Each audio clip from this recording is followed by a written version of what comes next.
몸집 커지는 중 이게 무슨 얘기인가 싶으실 수 있어요. 기사 같이 보시죠. 재판장 모욕, 법원 행정처장 김용현 변호사들 고발했다라는 소식입니다. 한덕수 전 총리의 재판에 증인으로 나왔었던 김용현 전 장관, 그 변호인들이 방청석에서 소란을 피워서 감시 조치를 받았고 나중에 이제 집으로 귀가하고 난 다음에 유튜브로 이 재판부를 굉장히 좀 비난했었던 일 기억하십니까? 잠깐 보고 오실까요?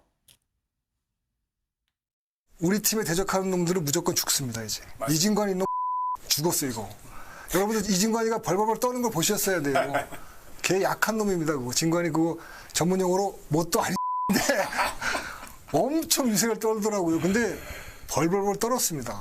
감치 재판하고 할 때는 딱 문 걸어 잠그고 하더라고요. 그래서 그 좀 아쉽습니다. 네. 이 영상이 공개되고 난 다음에 법원행정처에서 실제로 이 법원행정처가 이하상 권우현 이 변호사를 고발을 조치했다라는 거죠. 여기 직접 보겠습니다. 법원행정처 법정과 재판장 모욕, 사법질서 전체에 대한 중대한 부정행위다. 선처 없이 단호하고 엄정한 제재가 필요하다라고 얘기를 하면서 법정 모욕 혐의로 어제 고발 조치했다라고 밝혔습니다. 근데 이게 참 정말 이례적인 일이다라는 생각이 드는 게 조현선 변호사님. 이게 변호사는 법원 그리고 재판부를 약간 이제 내 의뢰인을 위해서 설득을 해야 되는 그런 입장인 건데 재판부 혹은 법원과 함께 소송전으로 가는 상황이 있냐라는 거죠.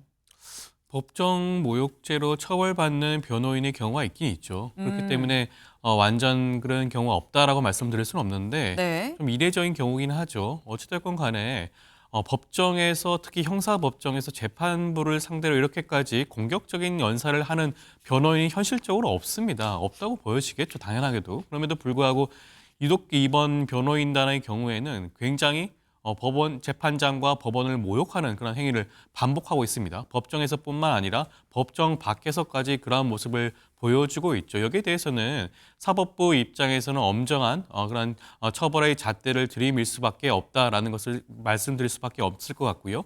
변호인들 같은 경우에는 사실상 본인들의 의뢰인이라고 할 수 있는 그런 뭐 김용현 전 장관이라든가 이런 사람들을 위해서가 아니라 스스로 정치 행위를 하는 것이 아닌가라는 생각이 듭니다.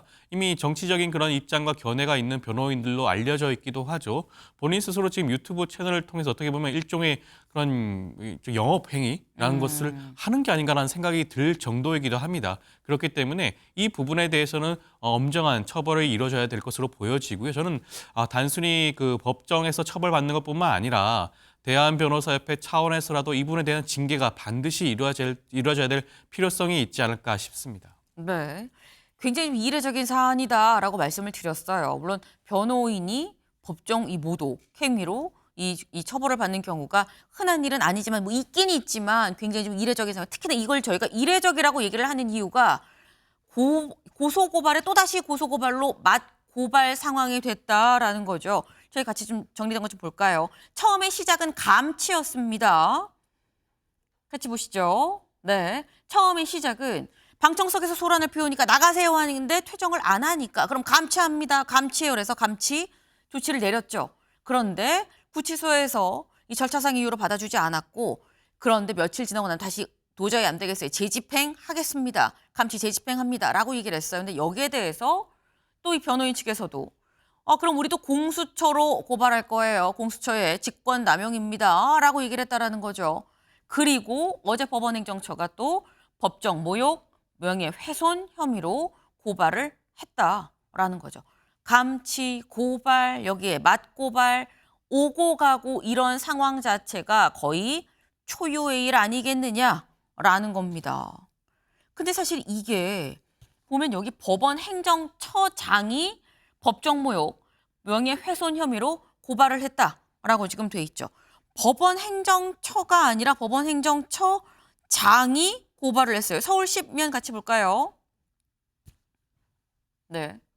법원행정처장이 이례적으로 김용현 변호인을 직접 고발했다라는 겁니다. 이건 송 변호사님 어떻게 해석해야 되는 겁니까? 사실상 사법부 전체의 공식 입장이다. 이렇게 네. 해석하면 될 것 같습니다. 그러니까 법원 행정처장은 여러 가지로 사법행정에 관해서 사법부를 대표하는 지위에 있습니다. 일례로 법관징계법에 따라서 법관을 징계했을 때 그 징계에 관한 취소 소송은 피고를 법원 행정처장으로 하도록 되어 있거든요. 그렇게 법률상 대표자 비슷한 지위에 있습니다. 그런 법원 행정처장이 고발을 했다는 것은 결국은 사법부의 권위에 도전하는 이런 법정 모독 행위를 법원 전체가 좌시하지 않겠다라고 하는 강력한 의지를 표명한 것이고, 아마도 이 변호인들에 대해서는 감치, 징계, 처벌 3종 세트가 모두 이루어질 가능성이 있습니다. 특히 법정 내에서 법정 모욕을 하거나 법정 소동을 일으켰을 때 그것은 감치도 할 수 있고 또 형법 138조에 따라서 처벌도 할 수 있습니다.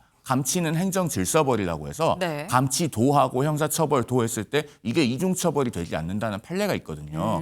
그렇기 때문에 지금 법원이 이렇게 직접 고발도 하고 또 변협에 징계도 요구하는 초강경 카드를 뽑아둔 이상 네. 이것은 아마 검찰도 법원도 그냥 넘어가지 않는 사안이 될 것이다. 그래서 이 변호인들은 앞으로 감치, 징계, 처벌 모두에 대해서 방어해야 되는 상당히 곤란한 입장에 처해질 것이다. 이렇게 예상합니다. 네. 지금 법원 행정처장까지 이례적으로 발벗고 나서서 고소고발을 한 게 바로 어제 고소고발을 한 거죠. 그런데 사실 첫 번째 아까 저희가 처음 해본 그 첫날 감치되고 집으로 와서 한 그 유튜브 방송만 그 발언만 했다 그러면 과연 이 정도까지 강경하게 갔을까라는 생각도 드는 게 그 사이에 유튜브 방송을 이 변호인단이 또 합니다. 지난 23일 이렇게 얘기했거든요. 같이 보고 오실까요? 사법부와 판사라는 자들이 앞장서서 피고인들을 핍박하고 피고인들의 변호인을 불법 감금하고 가두려고 하는 놈들이 저게 판사놈들입니까? 옛날에 일제시대 순사만도 못한 놈들이죠.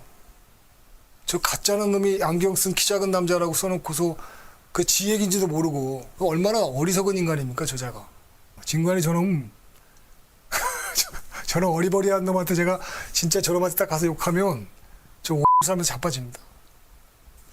진짜 욕을 안 들어먹어서 저더러 욕했다 말했다 그러는데 저는 욕한 게 아니라 저 놈을 조롱하고 비판한 것 뿐이에요. 이놈을 조롱해. 이런 놈은 조롱해줘야죠. 마구니 아닙니까? 마구니 같은.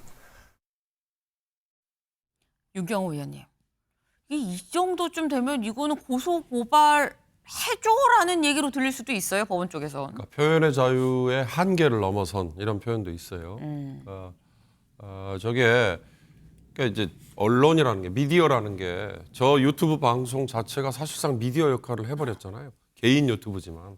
그러면 표현의 자유를 보장해 주는 것도 있지만 책임은 그럼 어디까지 질 것이냐 이런 문제도 하나 던지는 거고요. 지금 사실은 저는 아까 감치 그 이후에 처벌이라고 송 변호사님 얘기하셨는데 네. 변호사는 자격입니다. 변호사 업무를 과연 계속 수행할 수 있도록 놔두는 게 맞는 건가? 과거의 독재 정권 시절에 박정희 정권 시절에는 정권에 항거한 변호사들에게 변호사 자격을 일정 기간 정지시키는 네. 징벌을 했어요. 자격을 아예 박탈하기도 했었어요. 그러나 변호사 협회라는 곳을 통한 자율 징계이기 때문에 그런 규정이 있는지 여부는 모르겠습니다. 그러나 법원행정처장이 직접 고발을 하면서 쓴 표현 중에는 사법질서 전체에 대한 중대한 부정행위라는 표현이 있어요. 그러면 그건 재발될 수 있다는 의미거든요. 그런 점에서 저는 변호사 자격에 대한 엄정한 조치가 뒤따라야 되는 거 아닌가 그런 생각도 듭니다. 네. 오죽하면 법원행정처장까지 나서서 얘기를 했겠느냐. 이게 지금 재발될 가능성도 좀 엿보이는 상황 아니냐라고 말씀을 하셨죠. 근데 어제 법원행정처에서 법정 모독 혐의로 이거 지금 저희가 고발합니다라고 얘기를 한 이후에 어젯밤 이하상 변호사 또 유튜브 방송을 진행을 했습니다. 뭐라고 얘기했는지 직접 들어보시죠. 그래서 저희 룰은 간단합니다. 핍박받는 사람을 그냥 두지 않는다는 겁니다. 도와준다는 거죠. 대신 우리가 피를 흘린다. 그게 저희 원칙입니다. 요즘 제가 갑자기 유명해졌습니다. 막 전화도 많이 와요. 괜찮냐고. 뭐 적들이 핍박한다면 어쩔 수 없죠, 그것도. 그러나 저희들 룰은 계속 지켜갑니다. 우리 이진관 판사, 또 그다음에 천대엽 처장, 두 사람도 핍박은 저만 하면 됩니다. 우리 후배들은 건드리지 마시기 바랍니다. 후배들을 건드리면 그 후과가 어떻게 될지 나도 보장을 못하겠습니다. 우리 이진관 판사나 우리 천대엽 차장까지 나서서 저희들을 또 이렇게 상대를 해주시니 저희들 뭐 몸집만 커지고 있지 않나 그런 생각도 좀 듭니다. 그래서 감사합니다. 매 순간 감사와 기쁨이 있습니다. 신나고 즐거운 일, 뭔가 좀 거룩한 일이 벌어지지 않겠나 그런 생각이 듭니다. 네. 어젯밤 어떻게 보면 불과 몇 시간 전에 했었던 이 바로 유튜브에서 하는 이 발언들을 제가 좀 직접 보고 왔는데 이렇게 얘기를 했죠. 우리 이진관 판사 천대엽 처장 핍박은 저만 하십시오라고 얘기를 하면서 후배들 건드리면 후과가 어떻게 될지 보장을 못합니다. 나서서 저희들을 상대해 주시니 몸집만 커지고 있지 않나 그런 생각을 합니다라고 얘기를 했죠. 먼저 이거부터 좀 짚어보죠. 김철현 위원님. 후배들 건드리면 후과가 어떻게 될지 나도 보장 못해요. 나도 몰라요라고 얘기해서 후과 뭐 어떤 후과를 얘기하는 걸까요? 뭐 여러 가지 부분들을 생각할 수 있겠지만 저는 네. 저 변호사님이 보니까 조금 계산된 그리고 고의적인 좀 도발로 보이거든요. 그러니까 김영현 어떤 변호인으로 지금 참여하고 있는데 타겟은 뭐냐니까 한독수 재판장인 이진관 판사거든요. 네. 그러니까 본인이 지금 참여하고 있는 김영현 어떤 피고인의 재판에 있어서는 재판장이 굉장히 조금 말랑말랑하게 본인이 어떤 이야기를 하도 다 수용을 하고 하는데 이진관 판사는 굉장히 엄정하고 단호하게 하다 보니까 아마 이진관 판사에 대한 타겟을 하고 있는 것 같고요.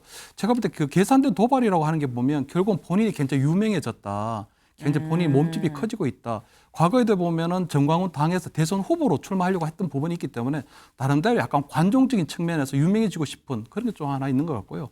두 번째는 김영현 재판에 대해서는 어차피 법리적으로는 다투기 힘들다. 그렇다면 결국 이걸 여론 재판으로 끌고 가야 되는데 네. 생각보다 이번에 이런 논란거리를 만들게 되면서 이진관 재판장을 비롯한 내란 재판에 참여하고 있는 재판장들이 결국 정권에 부역하고 있는 판사라고 하는 이미지를 계속적으로 만들어가면 본인이 앞으로 이런 내란 재판 같은 경우에 이게 이제 법리적인 부분이 아니고 여론 재판으로 끌어갈 수 있는 부분들도 있는 거거든요. 거기다 최근에 보면 이진관 판사가 감치를 재결정했는데도 불구하고 거기에 대해서 계속 맞서겠다고 하는 거는 네. 그 본인이 감치가 되면 김영현 재판에 영향이 생기거든요. 왜냐하면 김영현 지금 장관의 재판에는 지금 5분 정도의 어떤 변호인이 참여하고 있는데 이분하고 한 2분 정도가 주신문 어떤 변호사로 참여하고 있기 때문에 만약 이분들이 감치가 되면 김영현 재판 같은 경우 상당히 좀 딜레이가 될 수도 있고 아하. 나중에 어떤 만약에 어떤 1월 달이나 이때 판결이 나왔을 때 1심 네. 판결이 나왔을 때 나는 변호인의 저력을 제대로 받지 못했다. 하기 때문에 1심 판결에 대해서 반발하거나 불복할 수 있는 여지도 만들어 놓고 있거든요. 그렇기 때문에 저는 저번에 상당히 이하상 변호사 상당히 조금 계산된 그리고 고의적인 도발을 계속적으로 재판부에 하고 있고 오히려 법원 행정처장이 여기에 말려든 게 아닌가. 저는 지금은 김영현 재판이 정상적으로 가도록 네. 하는 부분들이 오히려 조금 현명한 정부적 판단이 아니었을까. 뭐 이런 생각을 좀 합니다. 일부러 전략적인 도발을 하고 있다라고 지금 말씀을 하셨어요. 사실 아까 직접 들으셨죠. 뭐라고 얘기했느냐. 저희 몸집만 더 커지고 있는 것 같아요. 뭐 기쁨입니다라고도까지 얘기를 했는데 조현산 변호사님. 몸집이 커지고 있다. 내 체급 올라가고 있어요라는 취지의 얘기인 거거든요. 동의하십니까? 변호인 입장에서는 그렇게 생각할 수가 있겠죠. 뭐 극우 보수 세력들 입장에서는 지금 이하상 변호인과 같은 존재에 대해서 굉장한 뭐 매력이라든가 그런 걸 느낄 수는 있겠죠. 어떻게 보면 뭐 앞장서서 지금 뭐 이재명 정부와 싸우고 있는 투사처럼 여길 수도 있지 않겠습니까? 그런 측면에서 볼 수는 있는데 저는 이것이 이하상 변호사와 이런 변호인들의 그런 전략적인 그런 방향성이 있다고 하더라도 저는 사법부가 이 부분에 대해서 엄단을 해야 된다는 생각을 가지고 있습니다. 이 부분에 대해서 만약에 제대로 된 처벌을 하지 않는다고 한다면 이러한 행위가 반복이 될 수가 있거든요. 지금 이제 1심입니다. 1심도 아직까지 마무리가 되지 않았죠. 앞으로 남아있는 항소심 법원, 그다음에 대법원까지 가게 될 것으로 보여지는데 네. 기어지는 이런 연속되는 재판 과정에서 아마 변호인단은 끝없이 이런 행동을 하는 모습을 반복적으로 보여줄 것이에요. 여기에 대해서 사법부가 적극적인 대응을 하지 않는다면 그것 자체가 사법부의 스스로의 권위를 실추시키는 것뿐만 아니라 국민들의 눈높이도 맞지 않는 그런 모습이 아닌가 싶습니다. 사법부가 적극적으로 대응을 해야 된다라고 말씀하셨죠. 사실 법원행정처 말고 서울중앙지법 차원에서도 또 이런 입장을 내놨습니다. 같이 볼까요? 서울중앙지법, 대한변호사협회 그리고 서울지방변호사회에 법원심리방해, 재판장 인신공격 등의 이유로 이하상, 권현 이 두 변호사에 대한 징계를 요청을 했다라는 거죠. 이미 이 사람들 문제 있어요. 이거 징계하셔야 됩니다라고 서울중앙지법 차원에서 변호사협회 얘기를 했다라는 건데 송영곤 변호사님. 이쯤 되면 사실 징계 수위가 낮지는 않겠다라는 생각이 들긴 들어요. 어느 정도의 징계까지 좀 보고 계십니까?